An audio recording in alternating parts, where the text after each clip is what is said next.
నేను ఎన్నో సినిమాలు నిర్మించాను, కానీ ఈ సినిమా నాకు చాలా స్పెషల్.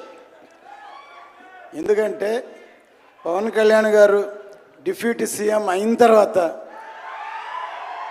రిలీజ్ అయ్యే మొట్టమొదటి సినిమా కాబట్టి నాకు ఈ సినిమా ఎంతో స్పెషల్. అంతేకాకుండా ఇటువంటి సినిమా ఖుషి లాంటి సినిమా కాకుండా ఒక historical film, historical background, pan India film, first time Pawan Kalyan garu act చేసే పాన్ ఇండియా ఫిలిం నిర్మించినందుకు నాకు ఎంతో గర్వంగా ఉంది. ఎందుకంటే ఈ సినిమా ఒక కమర్షియల్ ఎంటర్టైన్మెంటే కాకుండా సినిమా రిలీజ్ అయిన తర్వాత ఆ కాలంలో ఇలా జరిగిందా, ఇలా ఉందా అని అందరినీ ఆలోచింపజేసే ఒక మంచి సినిమా. ఎందుకంటే సినిమాలు తీసిన తర్వాత ఎంతో కొంత మెసేజ్ చెప్పాలని నా ఉద్దేశం. ఈ సినిమా ఖచ్చితంగా పవన్ కళ్యాణ్ గారి విశ్వరూపం ఈ సినిమాలో చూస్తారు. జై హింద్.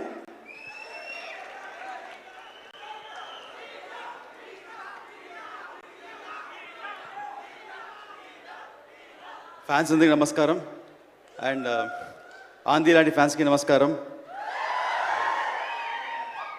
ఈ టైటిల్ హరిహర వీరమల్లు, ఈ టైటిల్ పెట్టింది డైరెక్టర్ క్రిష్ గారు. ఆయనకి చాలా థ్యాంక్స్ చెప్పాలని కొట్టుకుంటున్నాను. అండ్ ఈ సినిమాలో బాబీ డియోల్ ఔరంగజేబ్ రోల్ పోర్ట్రేట్ చేస్తున్నారు. ఔరంగజేబ్ రోల్ అంటే very powerful Mughal king, and అతను ఇండియా మొత్తం కాంకర్ చేశారు. ఫ్రమ్ ఇండియా అంటే ఇప్పుడు ఉండే ఇండియా కాదు, అటు ఆఫ్ఘనిస్తాన్ నుంచి శ్రీలంక దాకా అంత పెద్ద పవర్ఫుల్ రూలర్. అంత పెద్ద రూలర్కి నిద్ర పట్టేది కాదు, ఒకే ఒక వ్యక్తిని చూస్తే నిద్ర పట్టేది కాదు. అది ఎవరంటే మన ఛత్రపతి శివాజీ. ఆయన ఉన్నంత వరకు నిద్ర పట్టేది కాదు. ఎప్పుడెప్పుడు అతను ఎలా అటాక్ చేస్తే భయంతో ఉండేవాడు. ఆయన ఒక ఫీవర్ వల్ల 1680లో చనిపోయారు. ఈ కథ హరిహర వీరమల్లు 1684లో స్టార్ట్ అవుతుంది. అదే ఛత్రపతి శివాజీ తను చనిపోయేటప్పుడు తన కోరిక ఏంటంటే మొఘల్స్ దగ్గర నుంచి జ్యోతిర్లింగాలను కాపాడాలి, అటు కాశీ విశ్వనాథ్ టెంపుల్ కాపాడాలని అతను మళ్ళీ ఉండి చేసే ప్రయత్నమే హరిహర వీరమల్లు. ప్రతి సెంచురీకి ఒక ఛత్రపతి శివాజీ పుడతారు. మనందరం చాలా లక్కీ. ఈ 21st సెంచురీకి మన పవన్ సార్ ఉన్నారు. We are very. ఇలాంటి టైంలో మన సనాతన ధర్మం గురించి, మన కోసం ఒకరు ఫైట్ చేసే మనలో ఉండేవాళ్ళు ఉండటం. అండ్ ఈ స్క్రిప్ట్ని ఎలా అనుకుని రాశానో, సార్ ఒక మంచి ఫైట్ తీసుకున్నారు ఈ సినిమాలో, ఒక 18 minutes ఫైట్. ఆ ఫైట్ అంశం చూస్తే రియల్గా బ్యాటిల్ ఫర్ ధర్మ మీకు కనిపిస్తుంది. దాని ఒక ఇన్స్పిరేషన్తో మొత్తం ఒక స్క్రిప్ట్ ఒక షేప్ మారింది. So thank you sir. And first ఆ ఫైట్ ఎడిట్ చేసి నేను డైరెక్టర్ త్రివిక్రమ్ గారికి చూపించాను. నేను చూపించగానే సారు ఒకసారి ఫీల్ అయ్యి నాకు చూడగానే కంట్లో నీళ్ళు వచ్చిందని చెప్పి అప్రిషియేట్ చేశారు. చాలా థ్యాంక్స్ సార్. అండ్ ఫాదర్ హేమరత్న గురించి చెప్పాలంటే ఒకే మాట, అందరూ వాళ్ళ పిల్లలకి ఆస్తి సంపాదిస్తారు, కానీ మా ఫాదర్ మంచి పేరు సంపాదించి ఇచ్చారు. ఆ పేరు వల్లే నాకు ఈరోజు పవన్ కళ్యాణ్ గారితో డైరెక్ట్ చేసే అవకాశం దొరికింది. చాలా థ్యాంక్స్ నాన్నగారు, థ్యాంక్స్ పవన్ సార్. అండ్ ఒక చిన్న ఇన్సిడెంట్, సినిమా షూటింగ్ అంతా అయిపోయింది, ఒక 3 days ప్యాచ్ వర్క్ ఏదో ఉండింది. ఆ టైంలో సార్ ఒకసారి నన్ను పిలిచి ఇలా సినిమా చూడాలన్నారు. నేను ఒక సినిమా చూపించాను.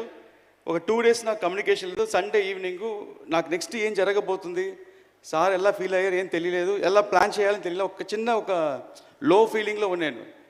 అది ఆ ఫీలింగ్ వచ్చిన టైం ఏంటో తెలియదు. సడన్గా నాకు త్రివిక్రమ్ సార్ నుంచి కాల్ వచ్చింది. వచ్చి నువ్వు ఫ్రీగా ఉన్నావని అన్నారు. సార్ ఎస్ సార్ అన్నాను.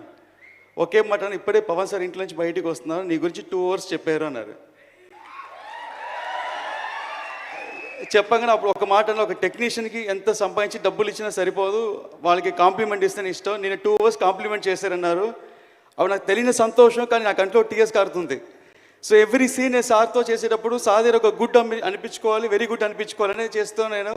సో థ్యాంక్స్ సార్, మూవీ చాలా బాగా చేశాను sir. And thank you so much sir for giving this opportunity. And మీ ఫ్యాన్స్ మేము అందరి సినిమా చూసి గర్వపడతాం. Thank you so much. ఈ సినిమాలో పనిచేసిన అందరికీ సభాముఖంగా చాలా కష్టపడి చాలా కాలం వేసింది. ముఖ్యంగా కీరవాణి గారు అద్భుతంగా బ్యాక్గ్రౌండ్స్ మ్యూజిక్ ఇచ్చారు.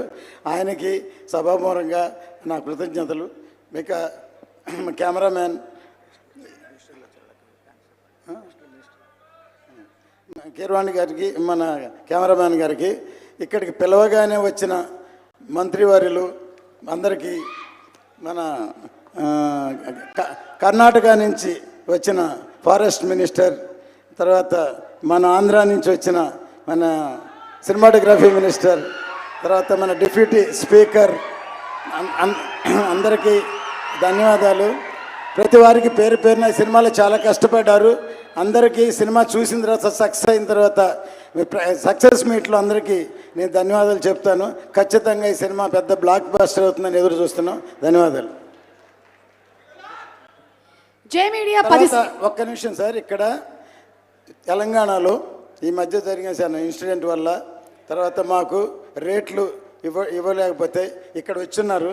ఆయనే నాకు మన రోహిన్ రెడ్డి గారు, ఆయన్ని ఇప్పించారు. ఇమీడియట్గా ఈరోజు మనకి ఈ సభామూలంగా రేట్లు కూడా వచ్చాయి, స్పెషల్ షో కూడా వచ్చింది. థ్యాంక్ యూ చేస్తున్నాను. Thank you so much. And అలాగే జై మీడియా నిన్నటితో